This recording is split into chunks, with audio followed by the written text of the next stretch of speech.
प्रयास किया। मेरे मन में मेरे विचार में आया कि जैसे कुछ ऐसे कलाकार होते हैं या ऐसी कुछ विधाएं होती हैं जिनको लोग उनके नाम से जान जाते हैं, उनके जो विधा है उससे जान जाते हैं और पहचाने जाते हैं। उसी प्रकार बहुत छोटे उम्र से मेरे मन में भी एक जिज्ञासा हुई कि मुझे भी लोग जाने और एक विशेष विधा से जाने। चूंकि मेरे विचार में आया कि हमारे जो गोंडवानी गीत और संगीत है, तो गोंडवानी गीत संगीत को आज तक किसी ने आगे बढ़ाने का प्रयास नहीं किया है। तो गोंडवानी गीत संगीत जो हमारे कर्मा है, रीना है, ददरिया है, बिरहा है, झुमरा है, उचाटा, सरसेटी, लहकी, हमारे रेला पाटा, हमारे पठारी, देव जगोनी गीत, समय समय के हमारे सुआ गीत, अलग अलग प्रकार के हमारे गीत गाना है। सभी गीत गाना हमारा जो गोंडवानी गीत संगीत है उसे कोई आगे बढ़ाने के लिए प्रयास नहीं कर रहा है। इसलिए मेरा सोच बना कि उसे आगे बढ़ाने का प्रयास किया जाए। और जब मैं शुरू किया तो उस समय कोई नहीं जानता था गोंडवानी गीत संगीत को, कोई नहीं जानता था।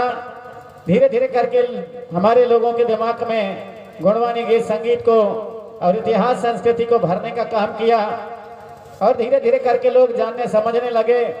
और आज गोंडवानी गीत संगीत चाहे हमारे ये मेहंदवानी ब्लॉक की बात नहीं है, हमारे डिंडौर जिले की बात नहीं, मंडला जिला की बात नहीं, मध्य प्रदेश की बात नहीं, बल्कि भारत देश के अनेक प्रांतों में एक से बढ़कर के गोंडी गीत गायक हो गए और हमारे गोंडवाना के गीत संगीत को धीरे धीरे करके आगे बढ़ा रहे हैं।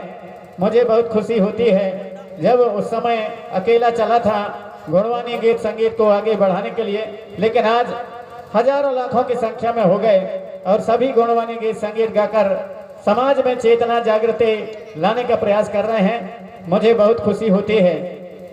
तरह तरह के कई जगह मुझे सम्मान भी मिला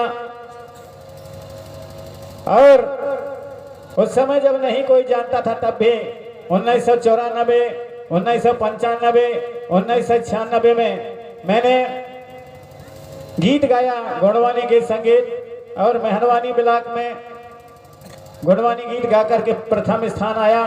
मुझे मंडला जिला था उस समय, मंडला में भेजा गया, वहाँ भी प्रथम स्थान आया। संभाग में भेजा गया जबलपुर में, वहाँ भी प्रथम आया। इसके बाद संभाग का प्रतिनिधित्व भोपाल में मैंने किया, वहाँ भी सम्मान मिला। लगातार 94, 95, 1994 से 1995, 96 तक और इस मेहरवानी ब्लॉक का कहीं ना कहीं मान और सम्मान हमारे प्रदेश स्तर में बढ़ाने का काम किया। फिर चाहे भोपाल हो, दुर्ग हो, भिलाई हो, रायपुर हो, नागपुर हो। नागपुर में 1997 में मुझे देश का सर्वश्रेष्ठ गोंडी गायक के रूप में सम्मान दिया गया और 2003 में गोंडवाना महासभा के तत्वाधान में खुरसुड़ गांव है बालाघाट जिला में, वहां पर लाखों के तादाद में और उस समय 10,000 रुपये एक चादर से सम्मानित करते हुए हीरा शिव का पाटालीर की उपाधि भी वहां पर दिया गया समाज की ओर से। फिर 2010 में हिमाचल प्रदेश के राज्यपाल के द्वारा भोपाल में गोंडवाना संस्कृति सम्मान से भी सम्मानित किया गया गौड़ महासभा की ओर से। और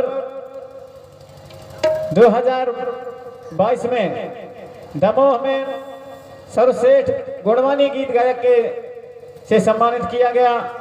और अभी कर्नाटक में भटकल एक स्थान है जो समुद्र के पास में है, कर्नाटक में, वहां भी मेरा नाम और नामित किया गया है अवार्ड के लिए, जिसमें गोंडवाना संगीत रत्न के नाम से सम्मान दिया जाएगा, अवार्ड दिया जाएगा। अभी मिला नहीं है, अभी नामित किया गया है, लेकिन वो सम्मान भी मुझे दिया जाना है, नामित किया गया है। तो छोटे बड़े इतने सम्मान समाज की ओर से दिया गया, लेकिन आज तक मैंने कभी कोई नेता की अगवानी में, नेता के सम्मान में कहीं भी मैंने गीत कभी नहीं गाया। जो भी गीत गाया मैंने समाज के चेतना के गीत गाए, समाज को जगाने के लिए गाए।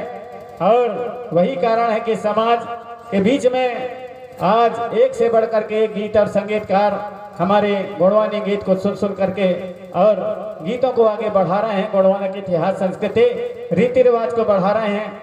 अतः मुझे गर्व होता है, मुझे बहुत ही अच्छा लगता है कि चलो हमारा प्रयास कहीं ना कहीं व्यर्थ नहीं है। और आज से 47 साल पहले हमने जो शुरू किया था वो निश्चित है कि आज 47 सालों में, इतने ही सालों में बहुत कुछ आगे बढ़ गया है देश भर के अलग अलग कोने में। और हमारी सभ्यता और संस्कृति, हमारे पुरखों की व्यवस्था, हमारे गौरवशाली इतिहास, हमारे राजपाट की जो बातें हैं, हमारे कलाकार निरंतर आगे बढ़ा रहे हैं। हमें बहुत ही प्रसन्नता होती है। अतः मातृशक्तियों, पितृशक्तियों, आप सभी से आग्रह है कि आज हमारे जो युवा हैं, युवाओं से मैं आग्रह करना चाहूँगा कि अच्छे अच्छे गीत और गाना आप नाचते हैं, गाते हैं, आप नाचते हैं, गाते हैं, अच्छी बात है। लेकिन बहुत से हमारे जो युवा हैं, युवतियाँ हैं, मैं देखता हूँ कि भले गोंडवानी व गोंडी गीतों में गाते नाचते हैं, लेकिन वो डीजे में नाचते हैं।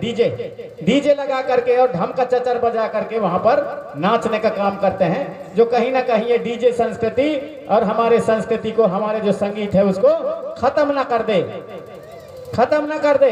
इसलिए मैं निवेदन करना चाहूंगा युवाओं से कि आप नाचो, गाओ, बजाओ, लेकिन ये डीजे में कभी कभी नाचो, अलग बात है, लेकिन हमेशा डीजे में मत नाचो और हल्ला गुल्ला ज्यादा ना करो। आपको नाचना है तो गाना भी गाओ, बाजा भी बजाओ और नाचो भी, तीनों काम करो। हमारे जो मूंदसुल सर्री है, जो त्रिगुण मार्ग है, ये त्रिगुण मार्ग में हमारा नाचा गाना भी आता है, एक साथ होता है, नाचना भी होता है, गाना भी होता है, बजाना भी होता है, सभी एक साथ चलते हैं, नाचा गाना बजाना। तब हमारा मूंदसुल सर्री जो हमारा त्रिगुण मार्ग है और त्रिगुण मार्ग जो मूलसूल सर्दी का जो हमारी व्यवस्था है वह पूर्ण होता है। हमारे पुरखा लोग नाचते भी थे, मांदर भी बजता है, टिमकी भी बजता है, नाचते भी हैं, डंडा भी बजता है, गाते भी हैं, सब एक साथ होता है। उसी प्रकार चाहे शादी ब्याह के समय हो, छठी बरहों में हो, चाहे हमारे बधाव के कार्यक्रम में हो, हर समय आप सभी देखेंगे नगाड़ा भी बजेगा, वहाँ गाना भी होगा, नाचना भी होगा। तो इस प्रकार हमारे मूलसूल सर्दी के जो हमारे व्यवस्था है, उस व्यवस्था को, हमारे लिंगो दर्शन को, लिंगो व्यवस्था को आप सभी बनाए रखें और उसको जाने और समझें। जहां समझ नहीं आए तो हमारे जो पुरखे हैं, सियाने हैं, उनके पास बैठो, उनके पास जो ज्ञान है उस ज्ञान को आप लिखो और लिख करके आने वाले जो समय है वो लिखा हुआ वो पुरखों का ज्ञान आपको बहुत बड़ा काम आने वाला है। इसलिए ये मत समझो कि हमारे सियान पुरखा, हमारे जो बुजुर्ग हैं उनके पास ज्ञान नहीं है, अरे तुम सियान का आ जान है रे, ऐसा वाला बात नहीं है। हमारे पुरखों के पास, हमारे सियानों के पास, भले वो कभी पढ़ने नहीं गए स्कूल में, लेकिन उनके पास जो ज्ञान है वो बड़ा ज्ञान है और वो ज्ञान आपको आने वाले समय में बहुत बड़ा काम देगा, बहुत बड़ा आपके उपयोग की बात होगी आपके जीवन में। इसलिए सभी युवाओं से, सभी नन्हे मुन्ने बच्चों से मैं आग्रह करना चाहूंगा कि अपने आजा दादी के पास, अपने नाना नानी के पास, अपने दादा दाई के पास, मामा फुआ के पास, जो जैसा हमारा रिश्ता है उनके पास बैठो, उनसे जो ज्ञान है, उनके जीवन के ज्ञान, उन ज्ञानों को पूछो और उन्हें इकट्ठे करने का प्रयास करो, उन्हें लिखने का प्रयास करो, ताकि आने वाले समय में आपके जीवन में काम आ सके। इसलिए आप सभी से, युवाओं से, नन्हे मुन्ने बच्चों से मैं यही आग्रह करना चाहूँगा कि आप लोग अच्छे से अच्छे पढ़ाई लिखाई करें, मेहनत करें, मेहनत करके आगे बढ़ें और पढ़ाई लिखाई स्कूल में पढ़ें, कॉलेज में पढ़ें, यूनिवर्सिटी में पढ़ें, साथ ही साथ अपने जो संस्कृति है, अपने पूर्वजों की संस्कृति, उसको भी पकड़े रखें, उसको भी साथ में लेकर के चलें। जब सभी ज्ञान जो है आपके हृदय में, आपके मन मस्तिष्क में होगा, आपके आचरण में होगा, तो निश्चित ही आपकी तरक्की होगी। आप कहीं भी और अच्छा से बोल पाएंगे, अच्छा से जी खा सकेंगे, जब आपके पास में पुरखों का जो ज्ञान है, पुरखों के जो आपके अंदर आशीर्वाद है, वह आगे बढ़ाने का और हिम्मत और ताकत देने का काम करेगा। और आप जो मेहनत करके पढ़ाई कर रहे हैं वो आपको दुनिया के सामने बोलने और बताने का काम करेगा।